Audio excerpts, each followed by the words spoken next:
are on the I-10 corridor in Escambia County. For those of you that don't know, Interstate 10 is the most dangerous highway in the United States of America. More murders, kidnapping, drugs, etc. are moved on the I-10 corridor than any other highway in the United States. We are at the gateway to Florida. When you come off of Interstate 10, you are in Pensacola, Florida. So we are on the I-10 corridor. You drop right here where we currently are. A perfect storm has occurred in Escambia County for the crime that's currently occurring here. Let me explain that to you. We have traditionally had low-paying service industry jobs in Escambia County. Not a lot of industry here, not a lot of upward mobility. We tend to have haves and have-nots. We have service industry jobs for those who own businesses and are reasonably wealthy. So our economy has always been teetering at best here. So along comes a couple of hurricanes and an economic disaster that we've faced over the last several years. And so all of these people that have been living on the edge fall off the edge. I've been beating this drum on gangs for a couple of years now, actually since my campaign, because we saw all the gang graffiti coming up. We saw the gang activity in this community. Well, I will tell you again, until you're tired of hearing it from me, they are here and they are active. We have just recently made arrest of the Gangsters Disciples, which is a gang out of Chicago. This element has come to us via New Orleans, who have been involved in some of our most recent shootings and murders. They are here and they are entrenched. The worst thing we can do as a community is to ignore a problem and allow it to fester. That's what we have done for many, many years in Escambia County. So now they are here and now they are entrenched. And so now it is incumbent upon us to take the appropriate action to dislodge what has come to us. This is the perfect storm. Low-paying jobs, no career upward mobility, devastation from hurricanes and a weak economy, and the onslaught now of gangs and gang activities. It is now at our doorstep in Escambia County. So when you ask what is the recent rash of crimes and criminal activity, this is a major part of it. This is a problem that's not going to go away, and it has to be funded. And I'm just here to show support of Escambia County Commissioners, because we do fund the Sheriff's Department. But it's your dollars that funds it. So we have your interest in mind, but I'm telling you, this is something that we must take on head on. I know it can't all be resolved by the Sheriff's Department, but I can tell you one thing: he needs to be adequately armed to do his job, and I'm just here to show that to the Sheriff. I had to call the Sheriff before we break for Christmas. We have to tell not only our young people, but every citizen of this county, stop the violence, stop the crime. You can disagree with a person, but you do not have to take a weapon and murder that person. When you do a person wrong, there's always an opportunity to go to that person and ask for forgiveness.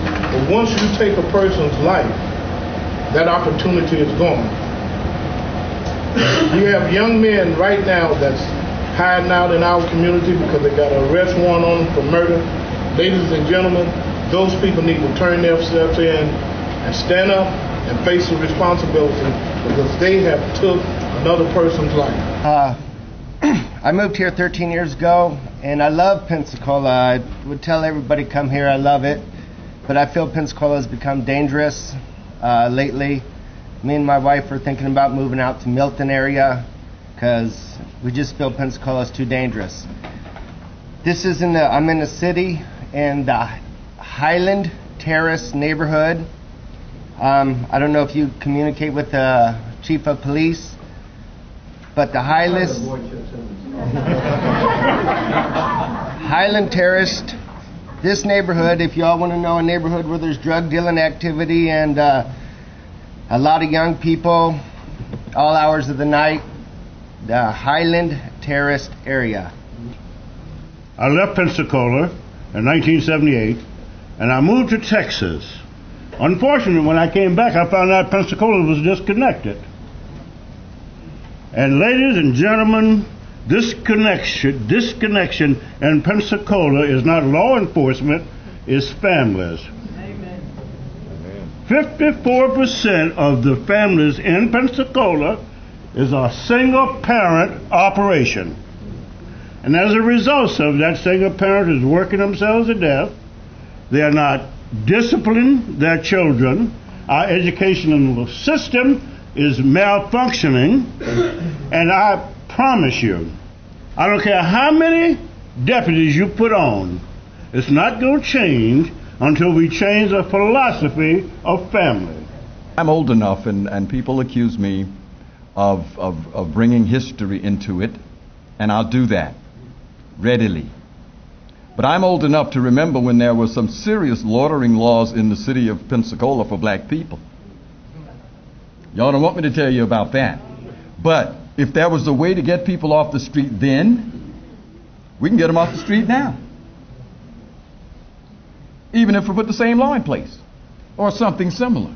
But we can and we must clear our streets. Children need to be under the care, custody, and responsibility of their parents.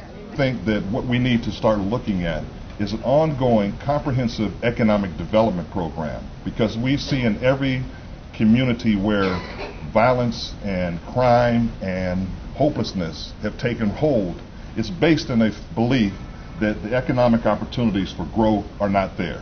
What we need to be mindful of, these people in gangs are taking our children who were not thinking about this activity, and they're making them feel involved, they're making them feel loved, and all of this. I've been to prison.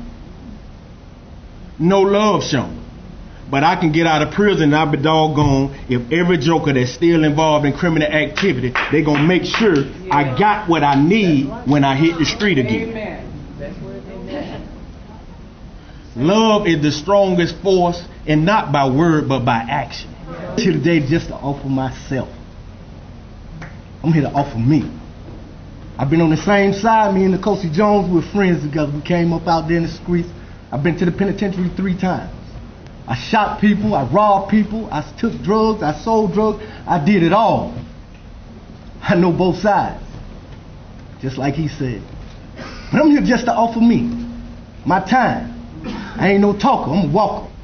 I took my mama, my parents home, and I turned it into a community outreach center in my neighborhood. One of the worst neighborhoods in this city. But I don't just care about my community, I care about my city. This is the city where my children live. I've been in Chicago, I've been in D.C., I've been in Memphis, but I'm from Pensacola. I'm from Pensacola. This is where I live. This is my home. This is where I want my children to grow up. And I don't want them to grow up around people like I used to be. So I'm taking charge in my community. I'm taking charge in my neighborhood. So I offer me to you. I turned 28 on the 14th, and one of my friends got killed on my birthday. He didn't deserve that, and no, it wasn't over no drugs. Every murder is not over drugs. These kids, we can't get a fair job because of our skin color. Everybody thinks we sell drugs. That's my auntie, a guidance counselor from Orange Middle, 55 years, Betty Reed. My uncle owns Reed Funeral Home. Everybody's not a drug dealer. But the community and the law enforcement treat all of us like we're just drug dealers. I get stopped by law enforcement, where's the drugs? That's how y'all treat all us black men. We gotta be drug dealers. Y'all help us. Help these people get good jobs. That's all I ask, man. 17 years ago, I became a mother that lost a son to a gunshot wound. So I'm here to say that we have to do something different. We can't put it all on you, Sheriff Morgan. We all have to come together. We can't point fingers. We have to go inwardly and find out what we need to do. And if anybody in the community is listening, I do wish that everybody will stop saying, well, it's none of my business. It didn't happen to me. I'm not going to snitch. And for those who came to us in the time that my nephew died and said, I love your nephew, but no one will call and say, this is the person that did it. So we need to take a stand, and I thank you for this opportunity. My commitment as your mayor to work with the county, Santa Rosa County, and all of us together to get our young kids off the street, educate them, work together with them. I will do whatever I can humanly possible, and the city of Pensacola, to make that happen. We know we have problems here, but like you said, rhetoric, enough talk. You want results, obviously. So I will work tirelessly to deliver results for you and the community.